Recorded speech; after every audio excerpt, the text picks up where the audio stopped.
It's Bill. The shirt is 9-0-0. I didn't say that wrong. 9-0-0. The Leafs win. Here's my analysis on the game.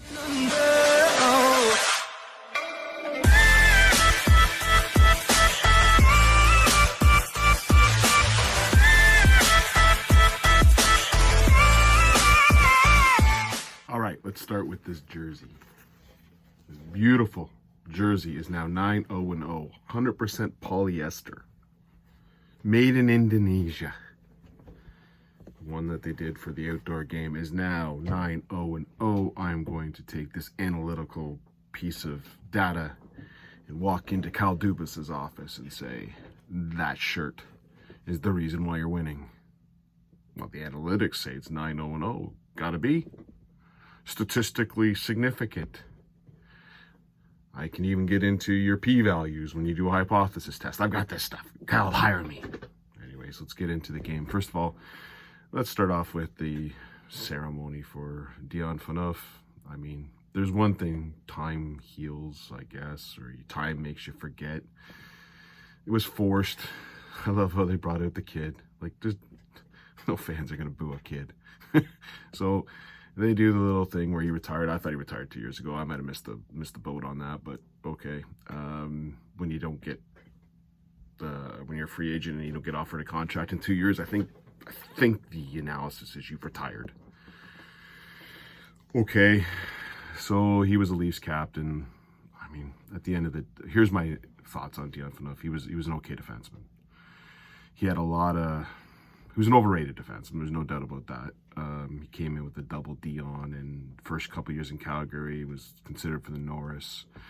But he was overrated. But he wasn't a bad defenseman. I know that a lot of people call him a whole bunch of names. A lot of Leaf fans call him a whole bunch of names. At the end of the day, he's an NHL defenseman who played 1,000 games. He wasn't great. He wasn't bad. He was a defenseman. Here's where we'll go with this, though. A couple things. First of all, the trade happened on my birthday. I do remember that, and I thought to myself right at the time, wow, we gave up nothing for Phaneuf. Was it Matt Stajan, Ian White, Nicholas Hagman, Jamal Mayers, I think is what it was, for Ollie, Sjostrom, and Phaneuf. And I thought, Jesus, we gave up nothing, and we're getting Phaneuf? Anytime we make a trade with Calgary, I'm usually pretty excited about it. It usually goes very, very well. So he came in. Again, I remember being, okay, this is good. The defenseman who can shoot the puck. Again, he liked to whistle it off the glass instead of hit the net, but fair enough. Here's what I remember, though. I remember Scott Hartnell for the Flyers. Every time the Leafs played the Flyers, Scott Hartnell would go at Phaneuf. And I'm thinking, Scott Hartnell is not the toughest guy that I've ever seen play hockey. He's not a wimp, but he ain't this, like, amazing tough guy. And Phaneuf just did, like, you think if you were tough and you were this solid guy, you would knock the crap out of the guy. I remember Sean Avery yipping about his wife, or yipping about his girlfriend. He did nothing about it. I think what happened in the NHL is, in the junior league, he was banging everyone. And then when he joined the NHL, he banged everyone. And then someone challenged him to a fight, and they realized, this guy isn't as tough as what they're telling me he is. And he got found out. And I also remember the games against the Bruins, when Game 7. This is my memory of Phaneuf. And at this point, this is where you can't forgive. You're up 4-2. It was 4-1, but Nathan Horton scored to make it 4-2. You're under 4 minutes left in the game, and the Bruins put Zdeno Chara in front of the net. Now, in the playoffs, in Game 7 of a playoff game, you can basically commit acts of violence and not get a penalty. You could take your stick and whack the guy, and nothing's gonna happen. And what did Phaneuf do? He just let Chara sit there. Scores. Now give it with Jake Gardiner, who blew it in Game 7. That should have been a sign for what was to come with Jake Gardiner. Or he blew it in overtime. I don't forgive him for not even trying to get Chara out of there. The thing is, if he hit Chara's going to hit him back. Take the hit for the team. I found Phaneuf as a scared defenseman. That's what I remember him as a scared defenseman. He was scared of the other team's tough players. He never went into the corner with Lucic. He never did. And he came with this reputation of being this big tough guy, and that's not what he was. I get it, he's your captain. You're doing a ceremony for your captain that retired. I'm not even against the ceremony per se. I think they did protect him by bringing out the family to make sure he didn't get booed, because that was a possibility. He's not a well-liked captain. If you take a look at all the captains, I know he's had the 6th most captain, but name a more, the only captain that maybe the Leafs would say, okay, Rob Ramage. I do remember the Rob Ramage captain. I'm guessing that's the worst captaincy. Obviously, Rob Ramage has had problems after the captaincy. I believe he was involved in a car accident. Well, if I were to go a little bit further with this, so was a certain analyst on Saturday that Rogers or Sportsnet seemed to forgot his past. Used to be a coach for the Oilers, used to play with the Oilers. He used to also play with the Boston Bruins and got himself into a very similar situation that Rob Ramage is, but I guess that's all forgotten. Water under the bridge. Nothing to see here. Anyways, went on a little tangent there. I'm so sick of Rogers Sportsnet and their hypocrisy, or hypocrisy if I say it right. At the end of the day, Phaneuf was, I don't get the serum. He's not a beloved character. He's an okay defenseman who was captain of the Leafs for 327 games. He captained them during a very terrible time. I get it. From what I understand, it was crazy when they did the clips. They showed him all outside of the arena. They never showed any highlights of the games because he was okay. But what am I going to do? We're going to have a ceremony for Sylvain Lefebvre next? I consider Sylvain Lefebvre a better defenseman. Dave Ellett was a better defenseman. Are we going to have those ceremonies too? I haven't seen those ones. Anyways, let's get to the game. Again, first minute in, I'm just scratching my head going, what in the world are we... You start off, Michael Granlund gets an A1 opportunity. Jack Campbell stands on his head. Then you have Justin Hull, weak on the puck, pinching for some God knows reason. And 2-on-1 back the other way, and was it Tomasino or whatever, rings it off the post, and you're going, it's a minute in and we're playing like crap again. However, after that point, I thought the Leafs were good.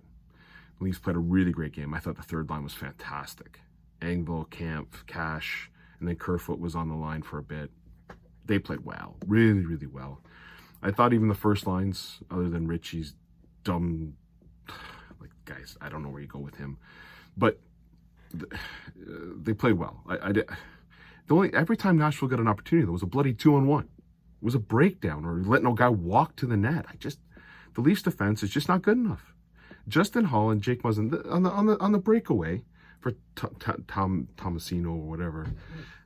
So Camp's got him. He's cutting him across the blue line. Of course, you're the centerman. You're taking the guy. If he starts breaking up the ice, I'm sorry, that might be the defenseman's responsibility at that point. Muzzin points at him and goes, "Oh, you take him.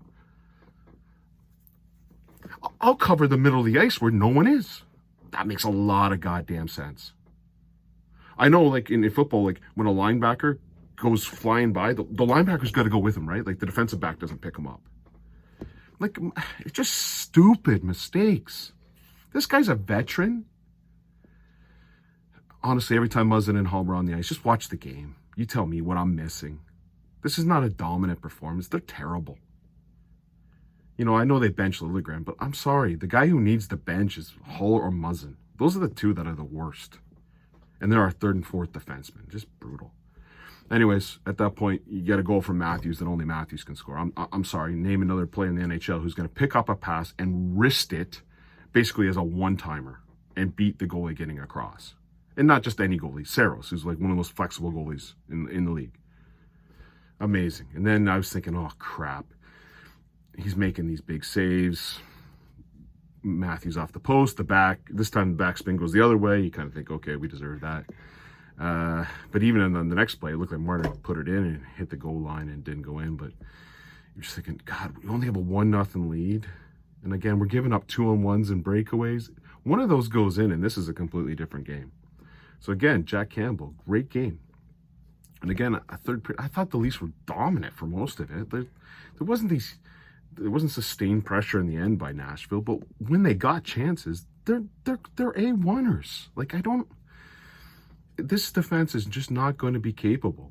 As stands right now, is not capable of playing a steady, let them shoot from the outside kind of game. They give up every game, go through every game. They're giving up 2-on-1s, 3-on-2s because of this friggin' desire to pinch on every single play. There was one where Riley got caught jumping into a rush. It's got to stop. You got a 1-0 lead. If the play's there, go. If the play's not there, you can't be giving up 2-on-1s when you have a lead. Anyways, the second goal, David Kampf, I don't know what he's got up his butt, but I want some of it. He didn't even cash in with an amazing play. Cashy was fantastic. Going around, getting the puck, playing the position, and passing back, put Saros off, his balance. And Kampf, I don't know what shot that was. He missed it, or if that's his shot, Jesus, that's a terrible shot. That makes Marner's shot look like a laser. And he gets it, and it just goes in the right spot, and you got the 2-0 lead, and that pretty much was the game at that point. And I thought, again, one of the better efforts I saw from Leafs, considering what happened on Saturday. I thought they played well. Again, third line was dominant. Really, really good to see. I thought Dermott was better. I thought Sandin was better. Again, I didn't like Hall, didn't like Muzzin at all. Brody, I thought, played a great game as well. Riley, other than that one pinch, was okay. I didn't think he played great, but he was okay. And of course, Campbell stands on his head. So, big victory. 9-0-0. I'm going to be putting that shirt in the washer. We're going to get that washed up and have it ready for Thursday against the Rangers. All right. I hope everyone has a great day. I'll talk to you later.